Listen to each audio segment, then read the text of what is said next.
여러분, 이민년 새해입니다. 우리 새해 인사를 나눕시다. 새해에도 말씀으로 승리합시다. 새해도 말씀이 하십니다.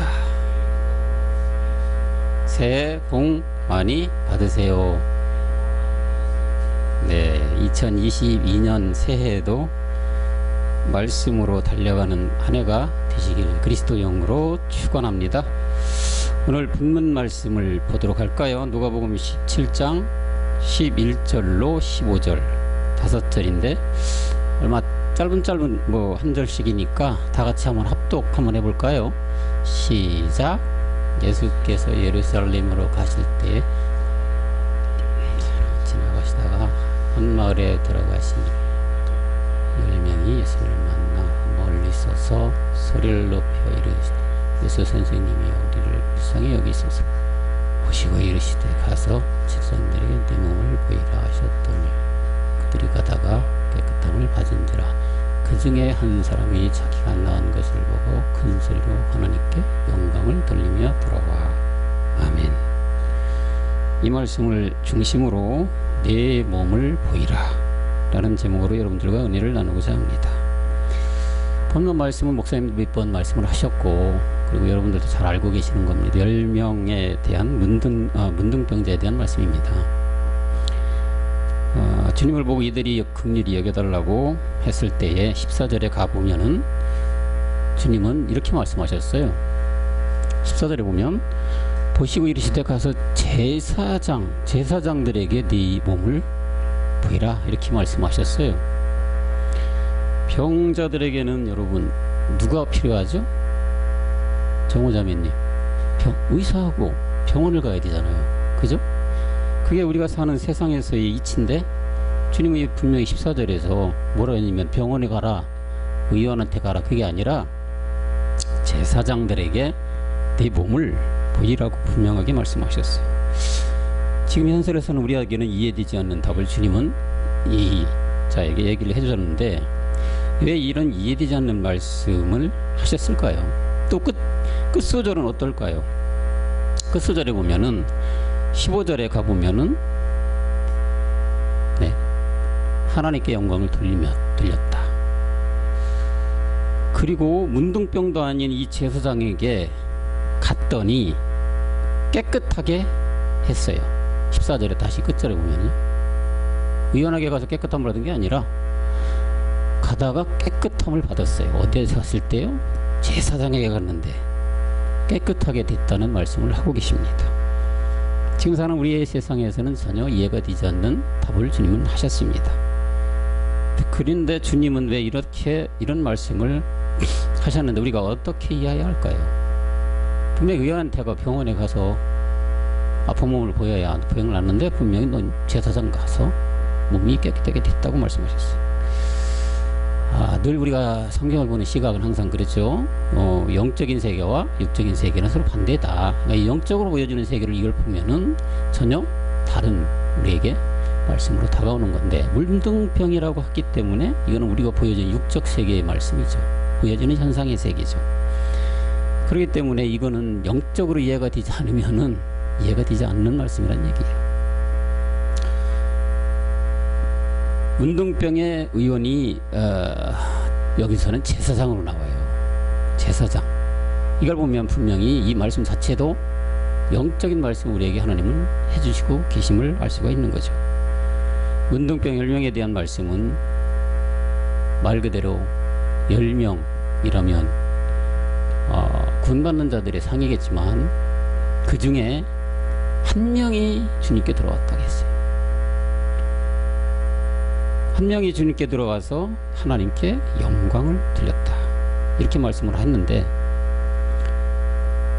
여기서도 말씀하시는 우리 목사님 잠깐 아까 얘기했던 간질의 그 본질적인 내용으로 들어가, 영적 내용으로 들어가니까 뭐라고 했습니까? 정호학생 뭐라고 했어? 오늘 목사님께서 본질로 봤을 때 간질 뭘로 봤어요?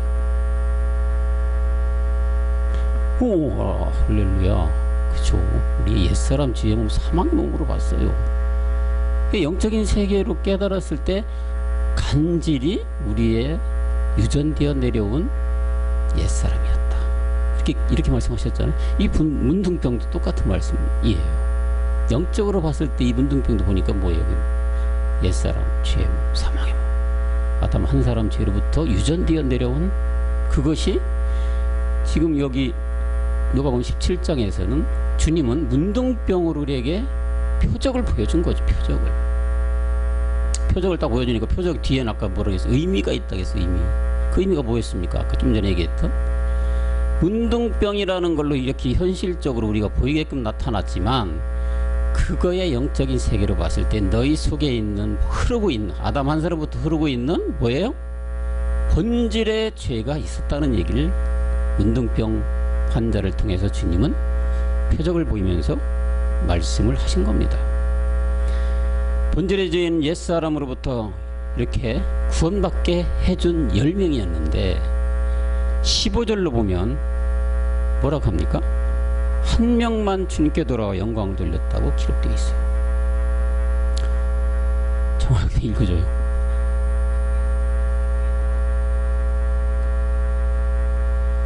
한 사람이 낳은 것을 보고 하나님께 영광을 돌렸어요. 분명히 10명이 다 문둥병에 나왔어요. 고쳐줬어요. 그럼 여기까지는 뭘까요? 구원받은 상이잖아요. 문둥병이 아까 뭐라고 했습니까?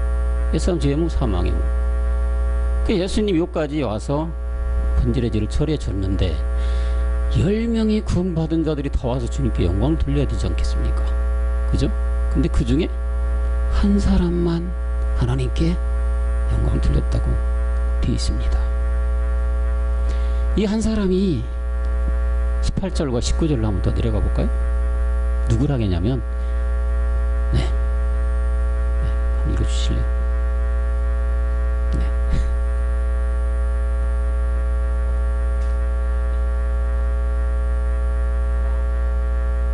19절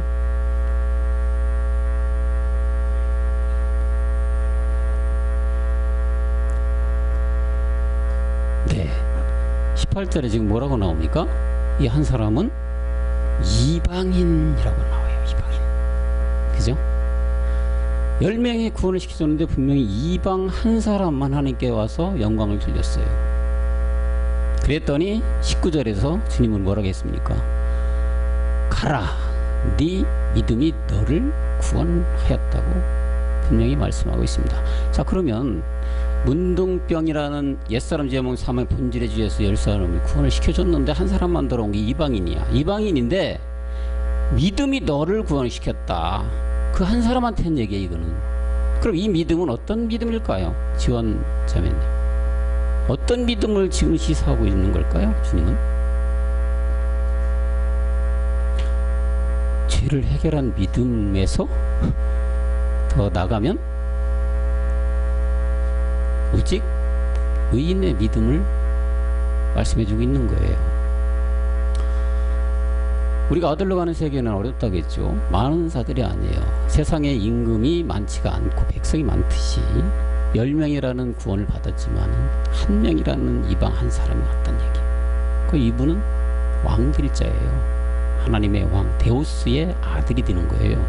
그 상이 마지막, 이건 주의 말씀이 아니, 주의 책의 말씀이죠. 깊이 들어가면 그 오직 믿음이 너를 구원했는데 이건 멜기세덱의 구원이에요.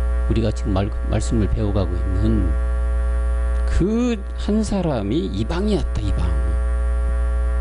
이방이 10분의 1의 제사장 온양아들 추수의 일꾼이 바로 오직 의인의 믿음으로 신령한 부활의 몸을 얻은 상을 주님은 문둥병에 빗대서 이렇게 우리에게 교훈을 주고 있다는 얘기죠.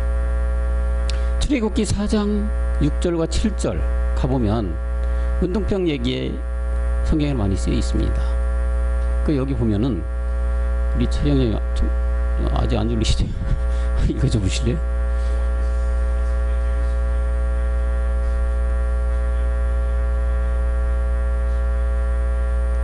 자, 여기 보면은 손을 품에 넣었다. 그랬더니 네 손을 품에 넣으라 하시며 손에 품을 넣었다. 내보니 그 손이 문둥병이 팔아요. 눈같이였다. 품에 넣었다 뺐어요. 이것까지는 구원이에요. 그냥 우리가 얘기하는 십자가의 죽음을 통한 골고다의 구원이죠. 그건 그냥 믿음에서 믿음 간 거죠. 다음 절에 또 한번 가보면은요, 다시 한번 읽어주실래요?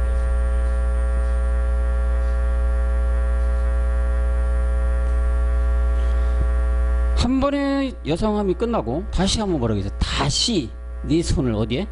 품에 넣어보라고 했어요.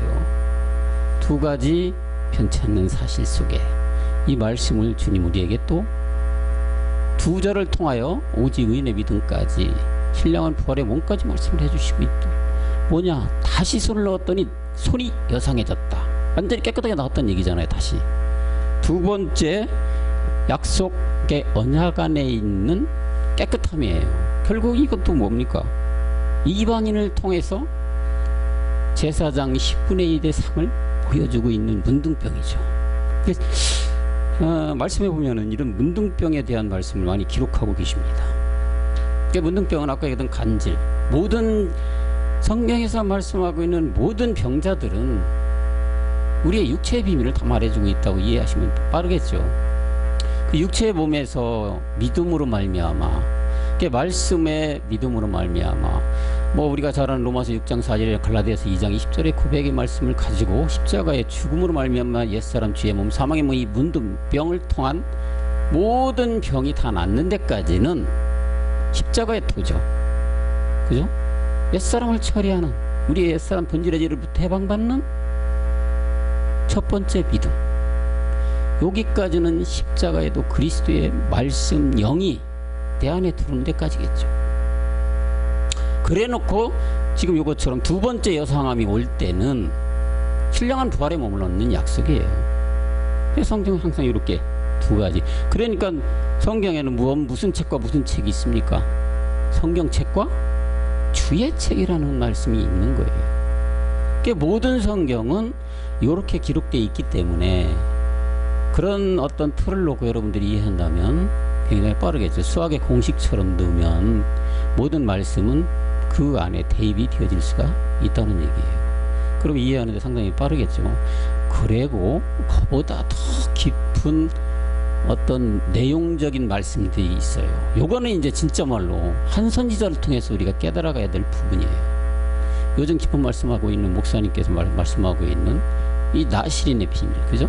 이런 것들은 좀 더 깊은 말씀이기 때문에 우리가 이런 말씀들은 모세와 같은 한 선지자를 통해 주님이 말씀해 주시는 것을 우리는 듣고 알고 깨달아가야 될 줄 믿습니다. 그러고는 성경에서 말하고 있는 지금 문둥병, 오늘 목사님이 간질, 또 안전뱅이, 눈먼자, 귀머거리, 절뚝발이 이런 얘기들 많이 나오는데 이 말씀들은 다 뭐냐? 아담 한 사람으로부터 흘러내려오는 유전적인 피에 붉은 피가 다 있는 사람에게 내려져 오고 있는 본질적인 죄를 말씀하고 있다는 얘기예요. 우리가 중요한 것은 이 본질적인 이 문둥병에서 벗어나는 것이 가장 중요한 거 아니에요, 그죠? 사람의 탈을 쓰고 태어난 이상은 이 문둥병의 고침을 받아야 됩니다. 이 문둥병의 고침을 안 받게 되면 사망이에요, 사망. 그냥 차라리 사람으로 태어나지 않았으면 좋겠죠.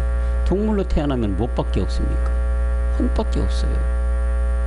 혼으로 그냥 나 자체가 동물을 얘기하는 거죠. 사자, 그리고 사자 자체가 혼이에요. 그냥 죽어 썩어 없어지면은 없어지고 끝나는 거예요. 거기는 그 이후의 세계가 없죠. 그러나 사람은 죽고 나면 분명히 이후의 세계가 있다는 얘기죠. 사람의 혼이라는 것은 아예 없어지는 게 아니란 얘기예요. 왜? 우리는 원래 어때요? 영적인 존재가 돼야 돼요. 영을 받지 않는 상태에서는 똑같은 짐승이에요. 그래서 성경은 그러잖아요. 혼이 있는데 이 혼이 영이라는 그리스도 영 못 만나면 다 짐승. 이 세상에 모든 사람 얼마나 짐승이 많습니까? 과연 이 그리스도의 복음 영을 가진 사람이 얼마나 될까요? 많을까요? 아니요. 지금 여기서도 10명의 10명의 문둥병을 고쳐줬지만 한 사람만 돌아와요. 그러나 지금 우리 세계는 70억의 인구 속에 과연 이 그리스도 영을 가지고 짐승이 아닌 사람으로 살아가는 사람들이 얼마나 있겠냐는 얘기입니까, 여러분. 많지가 않다는 얘기예요. 아마 눈을 씻고 봐도, 여러분들도 유튜브 많이 보지만 유튜브 저도 많이 봅니다. 왜? 한번 리뷰를 해보는 거죠. 과연 우리 그리스도의 복음, 영을 가진 분들이 얼마나 될까? 전 세계에는 많은, 지금 뭐 보면은 이제 20만 정도 되는가 봐요. 우리 국내에 목회자라는 분들, 소위 말하면 안수받은 목사님이라는 분들이 거의 이제 예전에 12만이었는지 지금 한 20만 되는가 봐요. 이렇게 받은 분 목사님이라 할지라도 이 영의 세계라는 사람이 없다는 얘기죠. 얼마나 아이러니컬한 세계란 얘기입니다. 그런데 그 목자들이 과연 그 영을 안 받았기 때문에 이런 문둥병을 가리키고 나시린을 가리키고 뭐 지금 얘기했던 간질, 이걸 어떻게 이해해야 할까, 이분들이. 그냥 나타나는 현상으로 이해하는 거예요. 그렇게 되면 모든 게 틀리는 거예요. 주님은 분명히 얘기했어요. 나보다 먼저 있는 자는 뭐래? 도적 강도라고 했어요. 왜 그랬을까요? 영이 먼저 안 받고 나서 하는 거 다 가짜란 얘기예요. 도적이라는 얘기예요. 강탈했다는 얘기죠. 뭐를? 본인이 주인인데 주인권을 강탈한 거예요. 그러면 그 강탈한 건 누굴까요? 반대에 있는 에뺀막이겠죠. 주님은 그 말씀을 성경 곳곳에 다 이렇게 병자를 통해서 얘기를 하고 계시다는 얘기예요. 그러니까 그런 거를 주님께서 하셨으니, 예수님께서 돌아다니며 하셨으니까, 예? 가나안을 통해서 가나안을 돌아다니면서, 갈릴리를 돌아다니면서 이런 역사를 내니까, 그때 시대도 사두개인 바리새인 유대인들이 뭐라 했습니까? 다에게 또 한번 표적을 보여달라고 했잖아요. 근데 주님은 그런 표적이 없다. 지금 이 세상 똑같이 따라가고 있는 게 모든 교회의 목사님들과 교인들 아닙니까? 그냥 당장 몸에 나타나는 병을 고쳐달라. 어떤 넘어지고 쓰러뜨리고 잡아뜨려가지고 어떤 능력이 나에게 임했다. 나 이렇게 유명한 목사다. 뭐 이렇게 지금도 따라가고 있습니다. 지금도 한심하지만 유튜브에 보면 그런 분들 많이 있습니다. 뭐 유명한 사람들 중에 뭐 어떤 그 장로라는 분은 왕권 기도라고 해서 왕권 기도. 그것도 다 뭡니까? 그 영적으로 보면요 귀신 장난이거든요. 그게. 하나님은 그렇게 역사하지 않는다니까요. 하나님은 어떻게? 누가 하나님이에요? 말씀. 이게 말씀을 통해서 역사하는 게 하나님이지, 보여지는 현상으로 딱 안수했더니 벌떡 일어났다.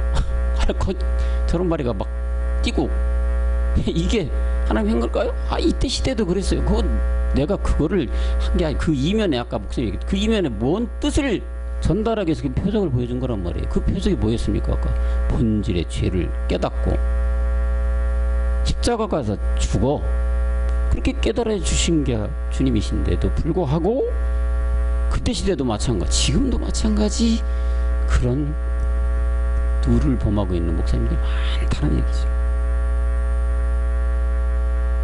이 모든 문둥병이 치료를 받아야 되는데 이제 우리는 다 치료를 받은 자들이에요. 또 한 번 여상해지는 그 문둥병만 남아있죠. 그 문둥병도 이제 우리는 거의 80%는 치료를 받은 상태예요. 20%만 남아있어요. 거의.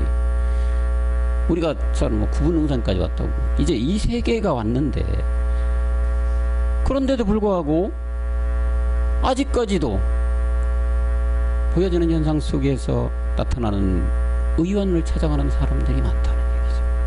자기 문둥병 가지고 의원 치고 병원 찾아가는 사람이 많다는 얘기. 무슨 얘기입니까 이게? 보여지는 현상 보여달라는 얘기 아니에요? 그러면 안 된다. 누굴 만나야 됩니까 우리는?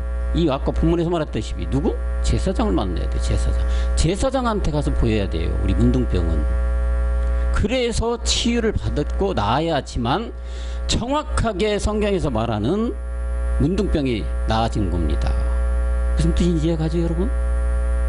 십자가 가서 죽어서 옛사람 죄몽 사망 처리하고 그리스도 영을 받아라. 결국 이 오늘의 본문 말씀이 그 말씀을 한 거예요. 그 중에서 더 나아가서 누구? 이방인의 한 사람까지 되라는 얘기예요. 제 10분의 1의 제사장 추수 일꾼, 그리스도의 군사가 되라는 얘기죠. 본문은 그 말씀을 우리에게 펼쳐주고 있다는 얘기입니다. 열왕기하 5장 10절에 가보면 여기도 나아만 장군의 문둥병 얘기가 나와요. 회장님 읽어주세요.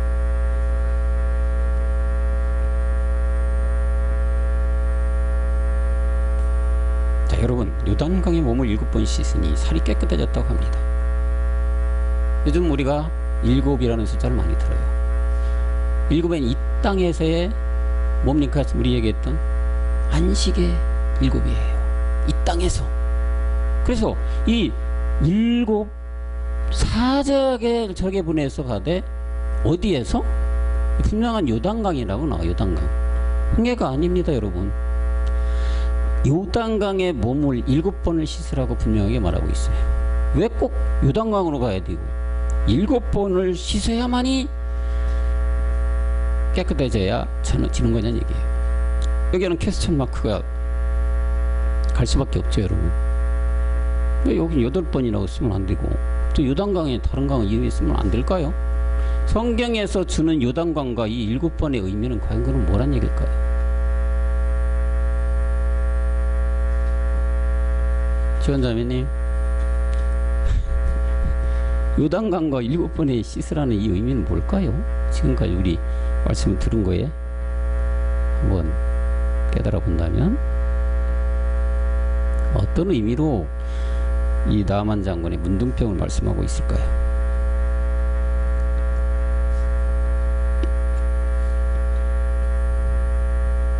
그냥 편하게 하세요. 지원자매님 편하게 하세요. 그냥.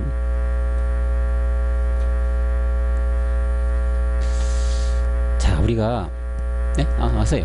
네, 하세요. 미안해. 빨리 하세요.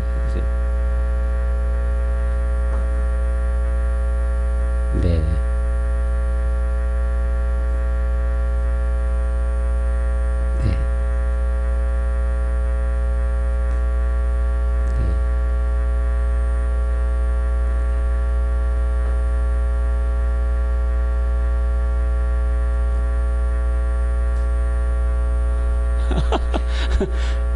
예, 아멘입니다. 예, 7번이라는 이 땅에서 안식이기 때문에 우리가 이 땅에서 이제 8의 숫자로 변화해야 되겠죠. 그죠? 그 7 부엘사바의 원형 맞아요. 근데 반드시 요단강 가야 된다는 얘기는 이제 그 원래 홍해를 가려고 우리가 나왔잖아요. 홍해는 뭐였습니까? 그리스도의 세례 받은 거죠. 그 요단강은 무슨 세례일까요? 요단강 가서 이게 아버지 세례죠. 그렇죠? 그렇게 받아야 돼요. 그럼 우리가 누가 갑니까? 그때야 제사장이 되는 거죠. 제사장으로 나아가라. 남한 장군을 통한 또 문둥병을 이렇게 우리에게 보여주고 있습니다. 왕하 5장 27절도 한번 가볼까요? 뭐라고 되어 있는지.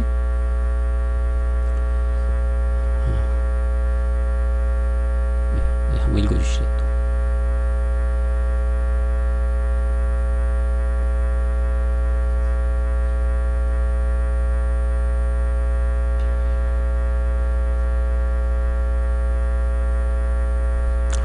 나만의 문둥병 난 그 구절입니다. 이것도 문둥병이 내게 들어 내 자손에게 미쳤다.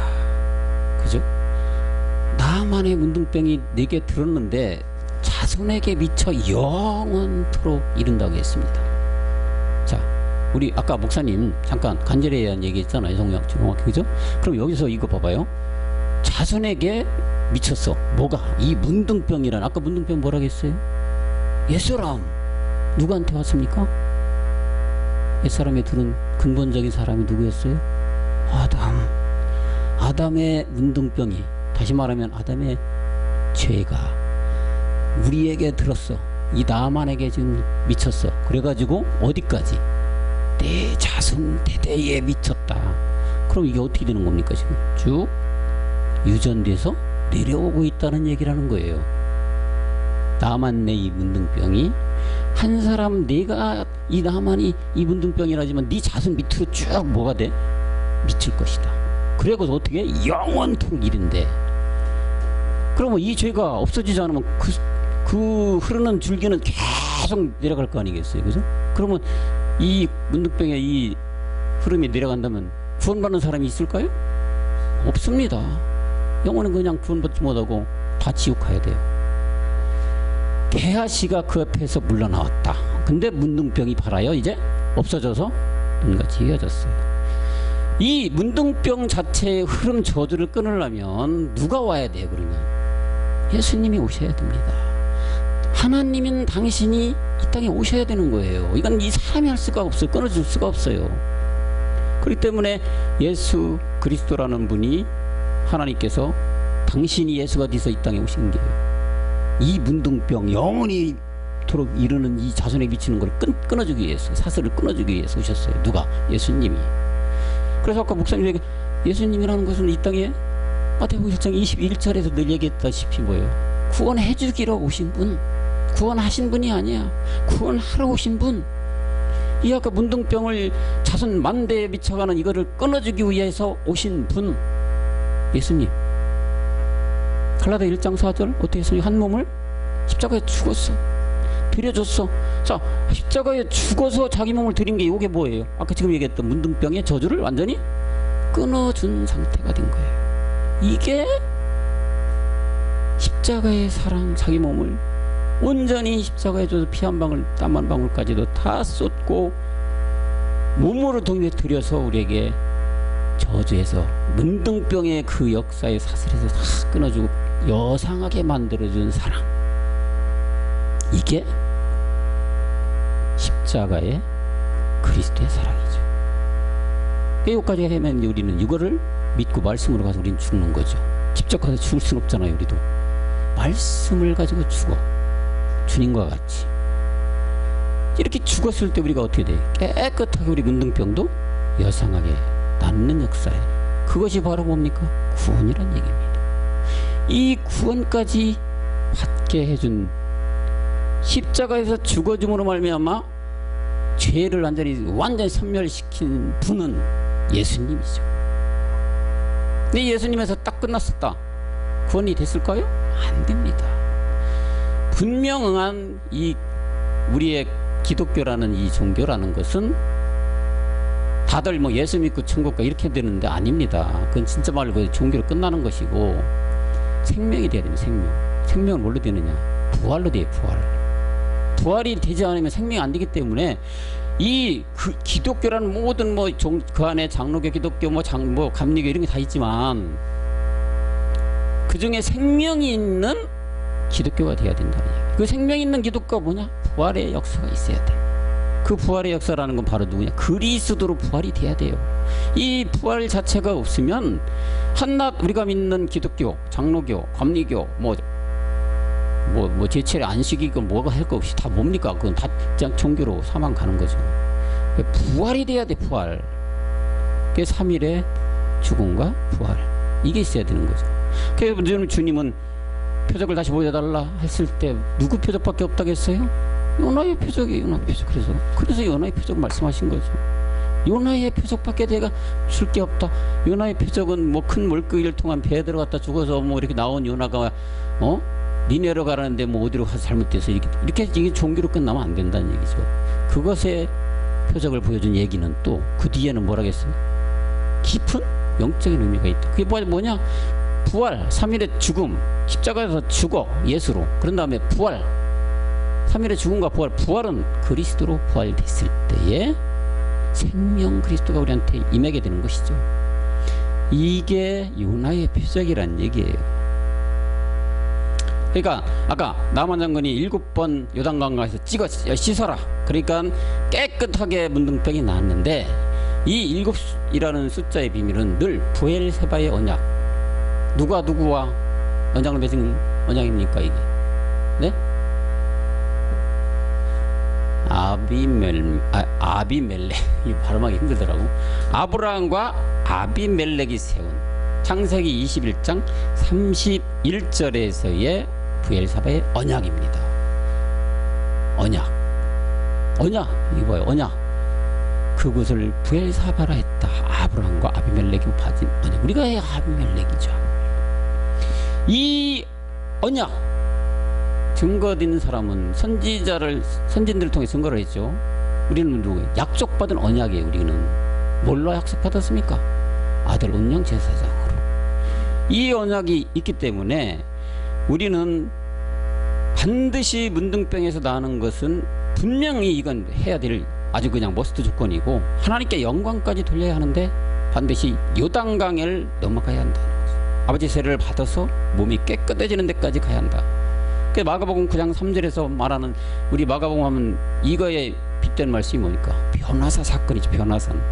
변화산 사건, 정호 우리 학생 다시 한번 읽어줘봐요.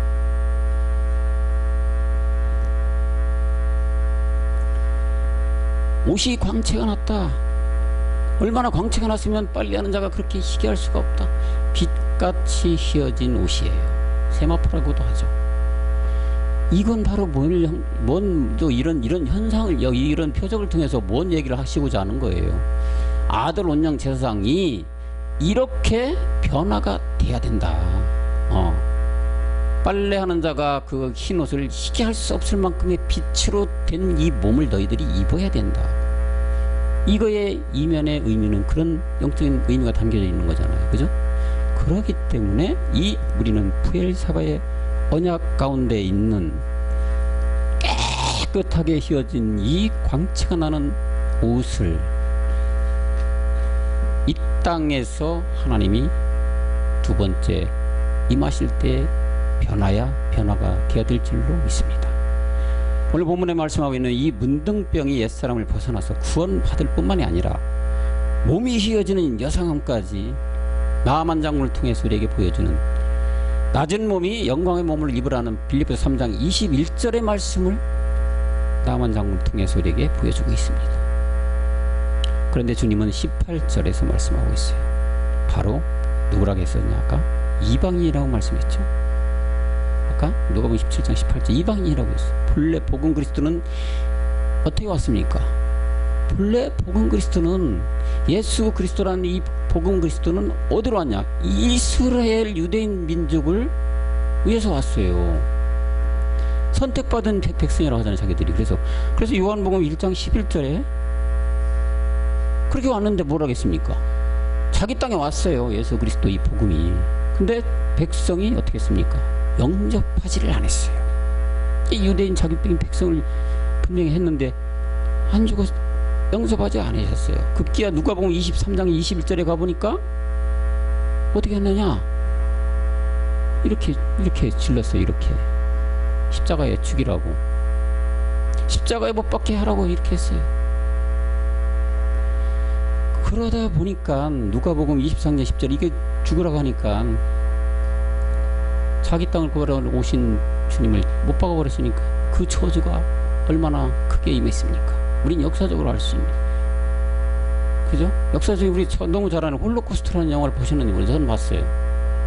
그 영화를 통해 보세요. 아우슈비츠 가스실에서 무려 400만 명이 죽은 그런 역사들이 있어요. 이뿐만이 아니에요. 역사적으로 이렇게 보면 유대인들이 죽은 학살은 너무나 많아요. 그것이 보여지는 우리 지금 역사 속에 나타났지만 영적으로 보건 자기 땅을 구원하러 오신 주님을 십자가 못 박아 죽인 어떻게 생각하면 저주죠.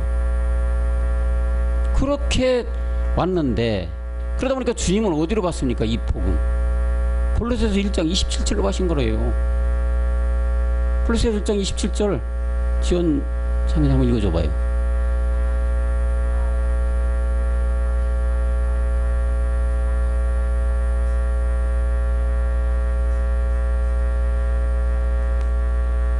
이방인 가운데로 가버렸어요. 이방한테 넘어왔어요. 복음이. 이방 사도 누구를 통해서? 바울을 통해서 이렇게 해서 이방의 복음 그리스도가 찾아왔다는 얘기죠. 그러다 보니까 바울은 로마서 2장 28절 29절에서 이렇게 말합니다. 이걸 말씀을 두 가지 말씀 빗대서 뭐라고 하냐면 표면적 유대인이 아니에요. 표면적 육신의 할례가 아니란 얘기죠. 이 무슨 얘기일까요? 표면적 유대인이 아니다. 지금 주님은 어떻게 왔어요? 이스라엘 백성 구원하려고 자기 유대인을 구원하려고 왔어요. 그죠? 왔는데 십자가에 못 박아버렸어. 보여지는 걸로 딱 봤을 때 표면적 유대인이 아니라고 그래서 표현하신 거예요. 너희들 이스라엘 백성 보여지는 이 선택받은 너희들이 그런 내가 구하고자 하는 이 백성들이 아니란 얘기죠. 29절에 보니까 뭐라고 하느냐? 오직 이면적 유대인이며 할례는 어디에 달아? 마음에 해야 된다. 영의 의문에 있지 아니한 것이다. 그 칭찬한 사람에게 아니요 다만 하나님께다. 할례라는 것은 육적 할례가 아닙니다. 영적인 할례를 해야 되는데 바로 마음에다가 해야 된다고 말씀하고 있어요. 다시 말하면 아무리 선택받은 유대인이고 유괴 할례를 했다 할지라도 여러분 역사적으로 보면 유대인들은 8살만 되면 할례를 받아야 돼요. 표피를 까야 돼요. 그죠? 벗겨야 돼. 그게 여기 말씀하는 이 표면적 유대인이 아니란 얘기예요. 그렇게 하는 것이 진정한 하나님의 뜻대로 말씀대로 행하는 것이 아니고, 이 할례는 이 마음에 해야 되는 것인데, 이 마음에 하는 사람들의 중심에서 있는 게 누구냐? 이방인이다. 이방인. 그래서 이 진정한 유대인, 마음에 할례하는, 다시 말해서 복음 그리스도를 마음에 모셔드리는 죄에서 벗어난 자, 이것이 성경 말씀에서 진정한 할례를 행한 이방인들이란 얘기예요. 여러분, 우리는 진짜 표면적 유대인이 돼서는 절대 안 됩니다. 사두개인 바리새인이 돼서는 안 돼요. 예수 믿는, 예수 내 대신 죽어주신 거 믿는 이런 믿음이 돼서는 절대 안 되는 것입니다. 반드시 이면적 유대인으로 거듭나야만 될 줄로 믿습니다. 마음에 할례가 돼야 된다는 얘기예요. 예수에서 벗어나서 그리스도 안에 거해야 된다는 얘기를 하시는 것입니다. 모든 사람이 이 마음의 할례를 하여서 본질의 죄로부터 벗어나서, 오늘 말씀드린 문둥병으로부터 벗어나서 이면적 유대인으로 다시 태어나야 될 줄로 믿습니다. 뿐만 아니라 하나님의 영광에까지 나가야 하는 우리가 되어야 될 줄로 또한 믿습니다. 이것은 하나님이 성경 66권을 통해서 우리에게 낱낱하게 기록하고 얘기해 주시는 것이 이거예요. 이거 구원받아라, 아들로 다시 태어나라, 이게 말씀인데, 다 지금 유대인의 이 사도긴 바리새인처럼 표면적 유대인이 다 돼 있는 거잖아. 세상이, 교회가, 소위 말하는 목사님들이 표면적 유대인으로만 다 나타나고 있어요. 이게 무슨 얘기냐? 예수 내 대신 죽은 거 믿으면 구원, 예수 믿으면 구원, 예수가 그리스도가 예수. 우리가 흔히 말하는 이런 오해된 성경을 갖고 전파하는 이들이 뭐예요? 성경적으로 보면 표면적 유대인이죠. 사두개인 바리새인이 그러지 않았습니까? 예수까지만 알았어요. 그리스도? 말같이 하는 소리 하지 마라. 네가 무슨 그리스도냐 이렇게 써요. 못 박아버렸다니까요. 복음이 왔는데도. 그래, 이게 지금 다 지금 표면적 유대인이 돼가지고 예수 내 대신 믿어라, 구원이다, 예수 먹고 바르고 뿌려라, 행위해지 다 세워져서 결국은 천국 가게 만들어준, 아니 이런 엉뚱하는 말을 하고 있는 게 요즘 현실의 교회들이에요. 얼마나 하나님께 진짜 통탄하지 않을 수가 없겠습니까? 예? 그러니까 다 쓸어버리고 싶다고 하셨겠죠. 문둥병에 대한 이런 말씀이 성경 곳곳에 나와요. 마태, 마가, 누가 뿐만 아니라 레위기, 민수기, 열왕기, 상하 곳곳에 문둥병에 대한 말씀이 나오는데, 마가복음에 나오는 문둥병 잠깐 보면은요, 우리 주님이 갈릴리 곳곳에 다니 복음을 전하고 다니는데 문둥병이 한 사람이 다가와서 병 고침을 받게 간 거예요. 주님 저를 깨끗게 해주십시오. 마가복음 1장 41절과 42절에 이렇게 간구하니까 어떻게 했냐? 고쳐줘요. 이렇게 고쳐주는데, 예수께서 민망히 여기서 손을 내밀어 저에게 대하시며 내가 원하는 깨끗함을 받아라. 이것도 문둥병에 대한 얘기. 한 사람이, 예수님이 갈릴리를 돌아다니면서, 갈릴리는 뭡니까? 이방이에요. 이방에 돌아다니면서 복음을 전할 때 한 문둥병 환자가 나타나서 저를 깨끗하게 해주시길 원합니다. 깨끗함을 받아라 했어요. 주님이. 여기까지가 뭡니까? 구원 받게 해주신 거예요. 구원 받게. 그래 놓고 다시 42절로 내려가 보니까 어떻게 합니까? 문둥병이 그 사람에게서 떠나가고 깨끗하게 된지라. 결국은 주님은 문둥병을 고쳐줬다는 얘기는 죄에서 구원을 받게끔 해주셨다는 얘기죠. 이렇게 문둥병이 깨끗하게 하고, 또한 1장 39절로 올라가 보면, 1장 39절 올라가 보면, 이에 갈릴리에 다니시며 저희에게 회당에서 전도하시고 또 귀신들을 내어 쫓았다. 자, 이런 역사들을 주님은 펼치고 다니고 계셔요. 사람들을 통해서 보여지게끔 하고 다니셔요. 그런데 마태복음 11장 5절에서 보면 뭐가 나오느냐? 여기도 마찬가지로 소경, 안진뱅이, 기머거리, 이런 소경, 안진뱅이가 그러면 문둥병이 깨끗하고, 기머거리가 죽은 자가 살아나고 가난한 자에게 복음을 전파된다 했어요. 지금 얘기했다시피 문둥병 깨끗하면 기머거리 듣고, 요까지는 지금 표적을 향해서 요나의 표적을 보여주고 다니셨단 말이에요. 그러는데 뒤에 보면은 이렇게 해요. 여기까지 좋아. 죽은 자가 살아났다. 가난한 자에게 복음이 전파된다. 가난한 자에게 복음이 전파돼. 이런 병자들 다 낫게 해주나. 뒤에 뒷소절에는 가난한 자에게 복음이 전파된다 하라, 이렇게 말씀을 해주셨단 말이에요. 이거 어떻게 이해를 해야 될까요? 앞소절에 소경 안전병이 문둥병에 깨끗함이 받은 것은 하나님의 능력으로 고침받았다고 이해를 했지만, 그런데 후소절에 지금 가난한 자에게 복음이 전파된다는 말은 여러분 어떻게 이해를 영적으로 해야 될까요? 아예 요즘에 교회나 목사님들 이해하려 들지도 않아요. 요까지만 이해하겠죠. 깨끗함을 받으며 기머거리가 듣고 죽은 자가 살아난 데까지는 아마 믿을 거예요. 왜? 보여지니까. 지금처럼 능력 행하가지고 하나님의 능력이라고 안 써주고 뭐 해서 낫게 해주는 역사가 나타나니까 요까지만 하려겠죠. 근데 뒤가 더 중요해요. 뭐냐, 이게 가난한 자에게 복음이 전파된 거예요. 이게 문제는 이게 문제란 얘기지. 이거를 알려고 합니까? 요즘 목사님들 교회들이 안 해요. 요까지만 하려고 그래. 이 안전병이가 일어났대, 문둥병이 날아나, 뭐 다 깨끗해졌대. 그 교회 가니까 어떤 목사님이 신령하신가 봐, 고쳐졌대, 우리도 거기로 가자. 그 현상 보고 주님은 그게 아니라지. 그건 표적이다, 표적.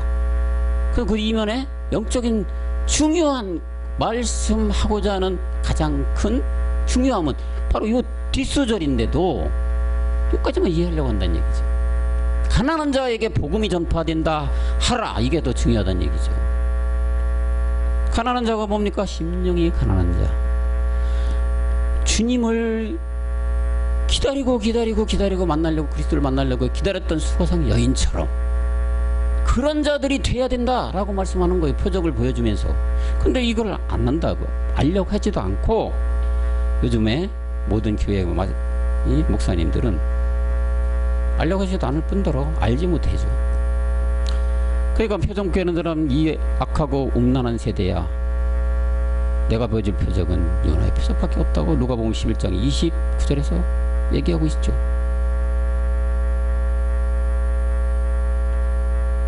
이렇게 요나의 표적일 분명한 3일의 죽음과 부활인데도 불구하고 자꾸 이런 보여지는 현상에 병고침만 보여달라고 하니까 악하고 음란하다고 말씀하고 있습니다.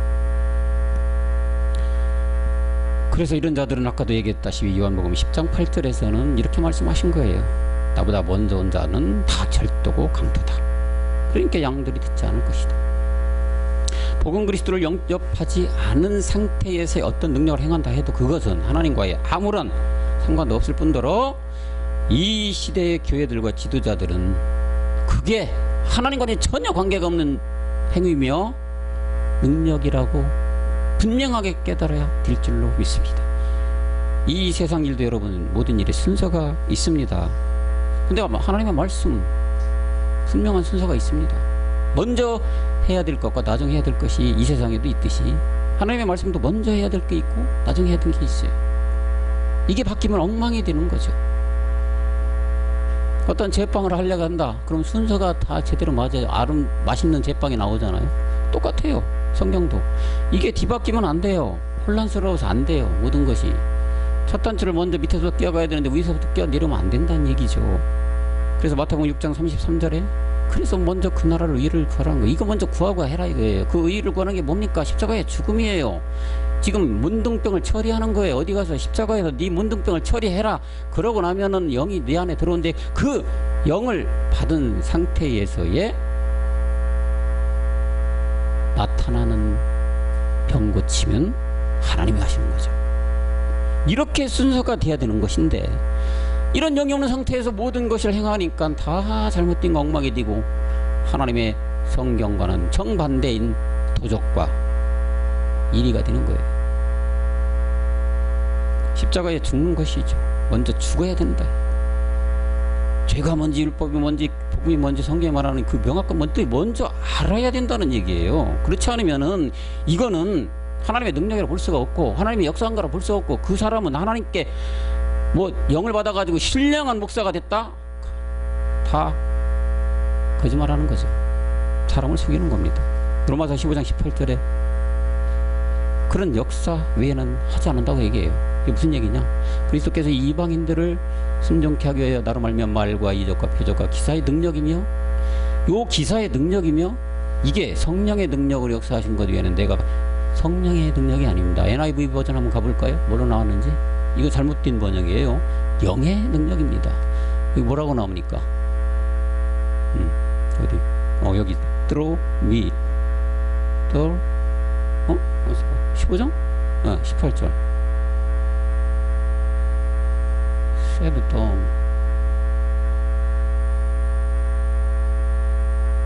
19절 내려가 볼까요? 여기 있죠? Through the power of the Spirit이에요. 그죠? 영의 능력인데 성령의 능력이 잘못 번역되어 있죠. 영의 능력이라는 건 누구의 능력입니까? 그러면 그리스도의 능력이에요. 이 그리스도의 능력이 나타나기 위해서 먼저 십자가에서 죽어야 된다는 얘기죠. 그 전에 나타나는 것들은 강도고 일이고 하나님과 관계가 없는 악한 영의 능력이라는 얘기예요. 그래서 오늘 10명의 문둥병에 대한 말씀은 이상한 힘에 기적으로 낫게 한 그런 능력이 아니라 바로 이 말씀에서 언급한 것과 같이 영의 능력, 그리스도의 영의 능력으로 돼야만이 성경적인 하나님의 능력이 되는 것입니다. 여러분, 이 영, 그리스도의 영이 없는 상태에서의 보이는 병을 낫게 하는 하나님의 능력 아닌 능력을 행하는 자들을 주님은 이들을 향하여 뭐라고 얘기했습니까? 모래 위에 집을 지은 것다. 마태복음 7장 26절. 모래 위에 집을 지은 거예요. 모래 위에 교회를 세운 거예요. 교회에 교인들을 모여놓은 거예요. 나 이 말을 듣고 행치하는 자는 그 집을 모래 위에 지은 어리석은 사람 같다. 모래 위에 집이 졌으니 어떻게 될까요? 정학생, 모래 위에 집을 지으면 금방 무너져 내리겠죠. 부자란 뻔한 결과가 나타나지 않겠습니까? 그래서 마태복음 7장 27절에 비가 내리고, 마태복음 7장 27절에 비가 내리고 창수가 나고 바람이 불어 그 집이 부딪힘에 무너져. 그 무너짐이 심하다. 완전히 싹 무너져 내린다고 말하고 있어요. 오늘날 교회 여러분들 어떻습니까? 모두 다 무너져 내리고 있지 않습니까? 지금 코로나라는 이 작은 바이러스 앞에 무릎을 꿇고 맥을 못 트는 교회들이 태반입니다. 큰 교회들 특히 다 이제 해체되고 있어요. 다 무너져 내리고 있어요. 어떤 이유일까요? 교회는 어디에 세워져야 돼요? 반석에 세워져야 돼요. 반석이 누굽니까? 그리스도예요. 그리스도가 먼저 기반이 주초가 된 상태에서의 교회가 돼야 된다는 얘기예요. 이것이 안 되면 지금 얘기했던 장수가 나고 바람 날고 태풍이 불면 다 무너져 내릴 수밖에 없습니다. 지금 이 시대가 그런 시대가 돌아온 거 아닙니까, 여러분? 주춧돌이라는 그리스도를 튼튼하게 먼저 쌓고 그 위에 집을 지어야 무너져 내리지 않는 아주 번창되고 날로 커가는 교회가 될 것인데, 그렇지 않으니까 다 모래 위에 집인지 완전히 싸그리 다 무너져 내리고 있는 현실이 아닙니까? 오늘 본문의 제사장의 몸을 보여 문둥병이 나아야 하는데 의원에게 몸을 보여 문둥병이 나음을 받은 그런 것이라는 얘기죠. 이 방송을 보는 모든 분들은 이 제사장에게 몸을 보여서 문둥병이 낫는 은혜가 임하시길 그리스도 영으로 축원합니다. 이런 은혜를 입어서 큰 교회를 세워야만 스가랴서 4장 7절에 말하는 스룹바벨 앞에 평지가 되는 그런 일이 없게 된다는 얘기입니다. 근사라 네가 무엇이냐? 스룹바벨 앞에 평지가 되리라. 머릿돌을 내어놓을 때 우리가 외치니 그때 가서야 은총이 되는 것이란 얘기예요.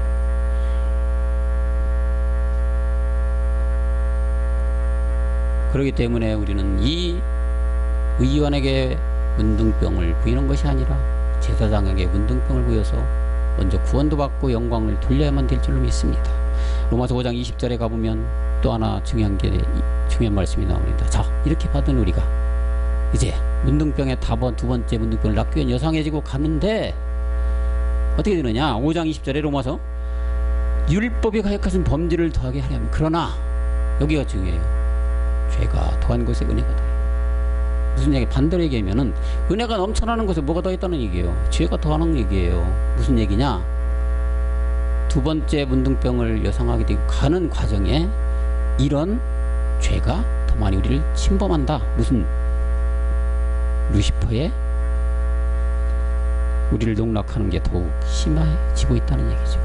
그렇지만 이걸 끝까지 견디면 얼마나 그것이 더욱 우리에게 다가오면 다가올수록 우리가 이거 이겨내게 되면 말씀을 이겨내게 되면 더 큰 은혜가 된다는 말씀을 하고 있는 것이죠. 고린도전서 8장 5절에 보니까 이렇게 돼야 될 것인데 요즘의 세상은 다 이렇게 되어 가고 있다는 얘기죠. 신이라는 칭하는 많은 신을 만들어냈고 많은 주가 이 땅을 판치고 있습니다. 문둥병을 영적으로 깨달아야만 될 줄로 믿습니다. 또한 영광을 하나님께 돌리는 자들이 많이 나와야 될 줄로 믿습니다. 자, 우리는 이제 첫 번째 문둥병에서 벗어났고 나만 장군의 그 두 번째 손이 여상해지는 그때까지 가야만 되는 것인데 그때까지는 늘 얘기하지만 히브리서의 10장 36절 이 인내가 진짜로 필요한 지금입니다. 왜요? 끝날이 다 다가왔기 때문에 이 인내가 더욱 우리에게 필요하다는 얘기죠.